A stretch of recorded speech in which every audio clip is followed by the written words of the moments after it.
सभी दोस्तों को नमस्कार, जय हिंद। मैं नरेश सिंह आप सभी का यूट्यूब चैनल में स्वागत करता हूं। दोस्तों, आज के वीडियो में हम बात करेंगे UGC net JRF unit number 1 teaching aptitude lecture number 20। इसमें सीखने के सिद्धांत यानी थ्योरी ऑफ लर्निंग के बारे में बात करेंगे। यह जो लेक्चर है आपको यूजीसी नेट के साथ साथ सलेट स्टेट में होने वाला PhD entrance exam and assistant commandant का जो भी एग्ज़ाम होता है उसके फर्स्ट पेपर के लिए काफ़ी महत्वपूर्ण होगा। आप पूरा कोर्स देखना चाहते हैं तो आप मेरे यूट्यूब चैनल पर जाके इसके बारे में देख सकते हैं। दोस्तों, सबसे पहले बात करते हैं हम जो इसके सिद्धांत हैं उसमें है मोटर लर्निंग। यानी मोटर लर्निंग में हमारे दिन प्रतिदिन के जीवन में हमारी अधिकांश गतिविधियाँ मोटर गतिविधियों के संदर्भ में करती हैं, जो व्यक्ति को अपने नियमित जीवन को बनाए रखने के लिए उन्हें सीखना होता है। यानी कि उदाहरण के लिए चलना, दौड़ना, स्केटिंग, ड्राइविंग, चढ़ाई आदि, इन सभी गतिविधियों में मांसपेशियों का समन्वय शामिल होता है। यानी कि कहने का मतलब दोस्तों ये है कि जो मोटर लर्निंग है इसके द्वारा जो हम ऐसी चीज़ें सीखते हैं जिसको जीवन में होने के लिए बहुत ही आवश्यक है, जैसे माने चलना हो गया, हंसना हो गया, फीलिंग्स हो गया, मुस्कुराना हो गया, ये सब कुछ इसमें आता है। तो यह भी इस तरह हम दूसरों को देख के सीखते हैं। जिस प्रकार कोई मुस्कुराता है तो हमको लगता है, जब बच्चा होता है तो उसको लगता है कि वो खुश है, जब वो गुस्सा होता है तो नाराज़ है। ये सब एक सिखाया नहीं जाता, समाज से देख के या दूसरों से देख के सीखता है, तो इसको मोटर लर्निंग बोला जाता है। दूसरा है वर्बल लर्निंग, जिसको मौखिक द्वारा सीखना बोलते हैं। इस प्रकार की सीखने में हमारे द्वारा बोली जाने वाली भाषा शामिल होती है। संचार उपकरणों का हम प्रयोग करते हैं, संकेत, चित्र, प्रतीक, शब्द, आंकड़े, आवाज़ आदि। ऐसी गतिविधियों में उपयोग किए जाने वाले उपकरण हम संचार के लिए शब्दों का प्रयोग करते हैं। यानी कि जो हम शब्दों के द्वारा या वर्बल तौर पे सीखते हैं या दूसरों के कहे हुए से सीखते हैं, उसको हम मौखिक द्वारा सीखना कहलाते हैं। इसमें शब्दों का प्रयोग होता है और शब्दों के द्वारा जैसे किसी चित्र का वर्णन करना है, जैसे मान लिया आपको ताजमहल का फ़ोटो दिखाया तो बोल के जो बताएंगे ये ताजमहल है, शाहजहाँ ने बनवाया, आगरा में स्थित है। और कुछ ऐसे प्रतीक हैं या कुछ ऐसी चीज़ें हैं जो दूसरों को दिखा के सिखा सकते हैं, तो वह वर्बल लर्निंग के अंतर्गत आता है। तीसरा है कॉन्सेप्ट लर्निंग, सीखने की अवधारणा के द्वारा सीखना। यानी कि सीखने की अवधारणा भी जो है उससे हम सीखते हैं। बिना सीखने की अवधारणा के जो है बहुत ऐसा ज्ञान है जिसको हम नहीं सीख सकते। जब तक वह अवधारणा नहीं थी तो उसके बिना सीखना नामुमकिन था। यह सीखने का वह रूप है जिसके लिए उच्च क्रम की मानसिकता प्रक्रियाओं जैसे सोचना, तर्क, बुद्धिमत्ता आदि की आवश्यकता होती है। हम बचपन से विभिन्न अवधारणाओं को सीखते हैं। उदाहरण के लिए जब हम एक कुत्ते को देखते हैं और कुत्ता शब्द से जोड़ देते हैं तो हम देखते हैं कि एक कुत्ता शब्द का विशेष जानवर को दर्शाता है। अवधारणा सीखने में दो प्रक्रियाएं शामिल हैं, अथवा अमूर्त और सामान्य क्रम। चीज़ों को पहचानने में यह सीख बहुत उपयोगी होती है। यानी कि इसका मतलब ये है कॉन्सेप्ट लर्निंग जो है, हम किसी भी चीज़ को, जैसे कोई नई वस्तु देखते हैं लेकिन हम उसके बारे में जानते नहीं, लेकिन जब किसी के द्वारा उस वस्तु के बारे में बताया जाता है तो हम समझ जाते हैं। जिस प्रकार के हम गाय देखी है लेकिन गाय हमने और सुना है, या जब हम जंगल में गए तो हमने वहाँ पर पाया कि एक गाय के जैसा जानवर है, तो हम सोचते हैं कि नील गाय है। तो ये जो है एक कॉन्सेप्ट इसके से मिल जाता है कि गाय की तरह है तो वो नील गाय होगी। या जिस प्रकार हमने कुत्ते को देखा, पहली बार किसी ने हमारे सामने कुत्ता बोला तो हम उसको समझ जाते हैं यह एक जानवर के लिए इंडिकेट करता है। जिस प्रकार चेयर है या कुछ भी ऐसी वस्तु है जिसको हमने पहली बार देखा है और कोई हमारे सामने नाम लेता है तो हम समझ जाते हैं कि इस वस्तु का नाम यह है। डिस्क्रिमिनेशन लर्निंग, जिसको विचार विमर्श सीखना भी बोला जाता है, तो इसमें उत्तेजनाओं के बीच अंतर करना सीखना और उन उत्तेजनाओं के लिए एक उपयुक्त प्रतिक्रिया दिखाना भेदभाव सीखने को कहा जाता है। उदाहरणतः बस, कार, एम्बुलेंस आदि जैसे विभिन्न वाहनों की ध्वनि है।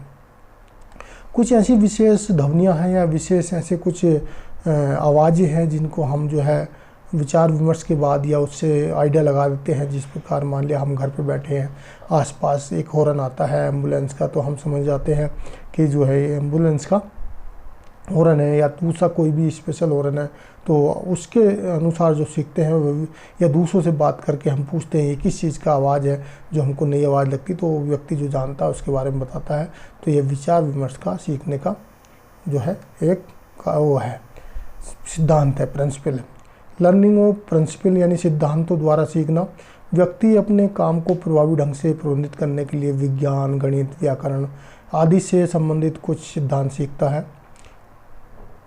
ये सिद्धांत हमेशा दो या अधिक प्रकार के हो सकते हैं, अवधारणाओं के बीच संबंध को दर्शाते हैं। उदाहरण के लिए सूत्र, कानून, संघ, सहसंबंध इत्यादि। यानी कि कुछ सब्जेक्ट ऐसे जैसे गणित है, उसमें भी कुछ सिद्धांत है, आपको प्लस माइनस करना है उसका एक सिद्धांत है।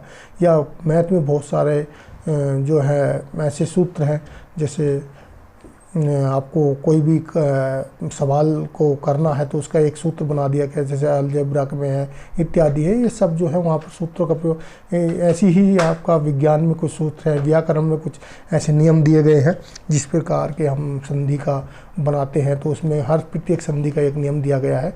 तो ये सब जो सीखते हैं हम सिद्धांतों द्वारा सीखते हैं। इसमें 6 नंबर पर प्रॉब्लम सॉल्विंग यानी समस्या हल करके सीखना। यह उच्चतर शिक्षण प्रक्रिया है। इसके सीखने के लिए संज्ञात्मक क्षमताओं के प्रयोग की आवश्यकता होती है, जैसे कि सोच, तर्क, अवलोकन करना, कल्पना करना, सामान्यकरण आदि। यह लोगों के सामने आने वाली कठिनाई समस्याओं को दूर करने के लिए बहुत उपयोगी है। यानी कि जब कोई समस्या होती तो हायर एजुकेशन में जाने के बाद क्या होता है, उस पर विचार विमर्श किया जाता है और उसके बारे में एक प्रक्रिया अपनाई जाती है, सोच के कि इसको कैसे किया जाएगा, इस समस्या को कैसे हल किया जाएगा, वो उसका सामान्यकरण किया जाता है, अवलोकन किया जाता है। उस समस्या को सोल्व करने के बारे में जो है एक कल्पना बनाई जाती है, अभिकल्पना इसको बोलते हैं या इसको एथिक्स बोलते हैं, और उसको उसी हिसाब से उसका जो है समाधान किया जाता है। तो जब समस्या हल करके सीखना इसको कहा जाता है। 7 नंबर है एटीट्यूड लर्निंग या रवैया सीखना। रवैये के द्वारा सीखना। मनोवृत्ति एक पूर्व धारणा है जो हमारे व्यवहार को निर्धारित और निर्देशित करती है। हम अपने बचपन से लोगों, वस्तुओं और उन सभी चीज़ों के बारे में अलग अलग दृष्टिकोण विकसित कर लेते हैं जो हम जानते हैं। हमारा व्यवहार हमारे दृष्टिकोण के आधार पर सकारात्मक या नकारात्मक हो सकता है। उदाहरण जैसे उसके पैसे, रोगियों के बारे में आदि, नर्स के प्रति आदि, जैसे नर्स का रवैया होता है उनके प्रति जो वहाँ पर मरीज होते हैं या जो पेशेंट होते हैं। तो इस प्रकार क्या है हमारा रवैया भी, जैसे हम कई बार मान लेते हैं कि किसी व्यक्ति का और काम अच्छा होने के बाद भी, या क्षेत्र के आधार पर, जात के आधार पर, या किसी अन्य भेदभाव के आधार पर हमारा कुछ ऐसा रवैया एटीट्यूड बन जाता है कि हम उसको हीन दृष्टि से देखते हैं। या कभी कभी ऐसा होता है हम दूसरे व्यक्ति को जो उसकी पर्सनालिटी, रूप या कपड़े देख के ऐसा लग जाता है कि ये जो है अच्छा होगा, लेकिन वो जो है उसकी नॉलेज नहीं होती। तो इस तरह की जो एक एटीट्यूड लर्निंग होती है, रवैया, ये भी एक सीखने के लिए कारगर होता है और सीखने में हमारी मदद करता है। अब अधिगम लर्निंग सीखने के जो लक्षण हैं उसके कुछ इसमें दिए गए हैं, जैसे यह व्यवहार के साथ या अधिग्रहित या समायोजित किया गया परिवर्तन है। यानी कि जो हमने सीखा है वो क्या होता है, हमारे व्यवहार के साथ अधिग्रहित हो जाता है या हमारे अंदर जो है समायोजित हो जाता है। जो भी हमने सीखा है या हमने सीखने की कोशिश कर रहे हैं, उसका एक सबसे बड़ा लक्षण यही है कि वो हमारे अंदर पूरा शारीरिक रूप से समायोजित हो जाता है। दूसरा है यह क्या कर रहा है और अभ्यास। ये कहना मतलब हम इस तरह भी सीखते हैं कि दूसरों को देख के ये क्या कर रहे हैं और नियंत्रण हम उस चीज़ का अभ्यास करते हैं। तो इस तरह भी हम बहुत सी चीज़ों को लर्निंग कर लेते हैं, यानी कि सीख जाते हैं।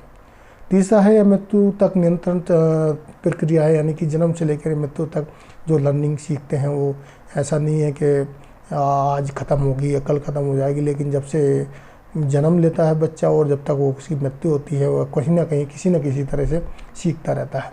चौथा है कुछ बुनियादी ज़रूरतों को पूरा करने के लिए है लक्ष्य निर्देशित है, यानी कि कुछ बुनियादी ज़रूरत, जैसे मान लिया एक बच्चा है वो पढ़ाई कर रहा है, आने वाले भविष्य में अपना फ्यूचर बनाना चाहता है, किसी सेक्टर में किसी भी ऑर्गेनाइजेशन में नौकरी करना चाहता है या किसी सरकारी डिपार्टमेंट में जाना चाहता है, तो उसका क्या होता है उसके बुनियादी ज़रूरत है, यानी कि जीवन चलाने के लिए। तो उनको उन लक्ष्यों को देखते हुए निर्देशित होता है और वो मोटिवेशन आता है उसका, और फिर वो उसके लिए लर्निंग करने का कोशिश करता है या लर्निंग करता है। यह लगातार पुनर्निर्माण है, यानी पुराने को नए अनुभव में साथ बदलता है। यानी कि ये एक पुनर्निर्माण होता रहता है, यानी पुराना जो ज्ञान होता है वो नए अनुभवों के साथ बदलता रहता है। छठा है, इसका परिणाम सकारात्मक हो सकता है या भी नहीं हो सकता है। यानी कि ऐसा नहीं है जो आप लर्निंग कर रहे हैं या जो आप शिक्षण ले रहे हैं और आपका जो लक्ष्य है उसको पूरा करना चाहते हैं, उसका परिणाम सकारात्मक ही निकले। कभी कभी जो उसका परिणाम हो सकता है नकारात्मक भी निकल सकता है।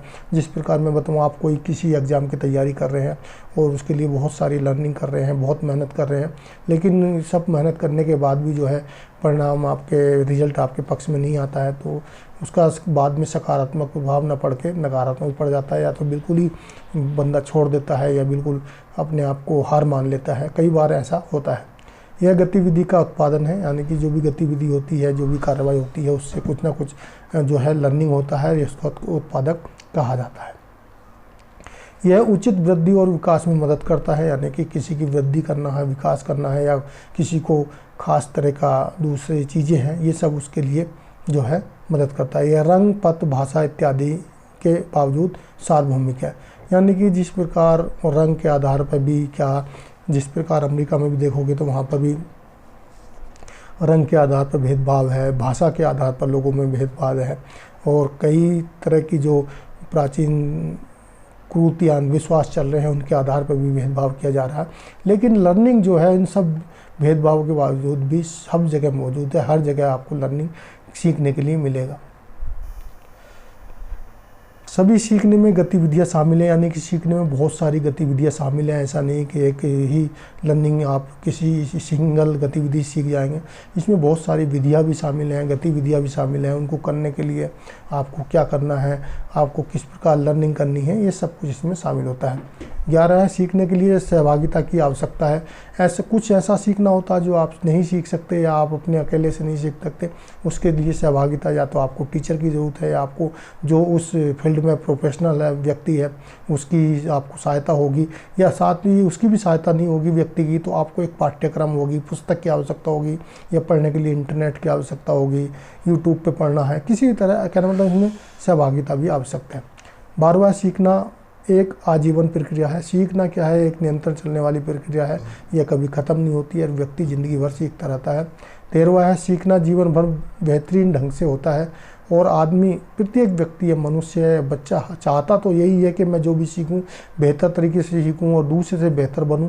लेकिन इसमें होता क्या है, आदमी जब बच्चा भी और छात्र भी, स्टूडेंट भी और प्रत्येक व्यक्ति बेहतर ढंग से सीखना चाहता है, लेकिन उसका जो सीखने का तरीका है हो सकता है उससे भी अच्छे तरीके से दूसरा व्यक्ति सीख रहा हो, और इससे जब वो अच्छे ढंग से सीखता है तो उसका जो है ढंग थोड़ा, यानी उसकी सीखने की क्षमता कम रह जाती है, दूसरा वाला अधिक हो जाता है। इसलिए इसका लेवल कभी समान नहीं हो सकता। और एक सीखने की जो सीखना जीवन भर बेहतरीन ढंग से होता है, यानी एक ऐसा नहीं नापा जा सकता कि ये बच्चा जो है कम सीखा है, अभी इसको ज़्यादा सिखाना है, जो अभी ज़्यादा सीखा उसको नहीं। ये एक अंदरूनी ऐसी मोटिवेशन है, ऐसा काम है जो वो चलता ही रहता है। सीखना समस्या को सुलझाने में शामिल करता है, यानी कि सीखने से क्या बहुत सारी हम समस्याएं सुलझाते हैं, बहुत सारे काम हैं रुके होते हैं उनको करते हैं जो जीवन के सहायक हैं, जीवन जीने के लिए आवश्यक है। ये सब जो है लर्निंग के द्वारा होता है। अधिगम जानकारी प्राप्त करने की एक प्रक्रिया है। अधिगम के द्वारा ही बहुत सारी हमको जानकारी प्राप्त होती है, हम अपने बारे में, समाज के बारे में, अपनी संस्कृति के बारे में, अपने देश के बारे में और विदेश के बारे में, सब अधिगम यानी कि टीचिंग करने से ही सीखते हैं। लर्निंग सोच में शामिल है।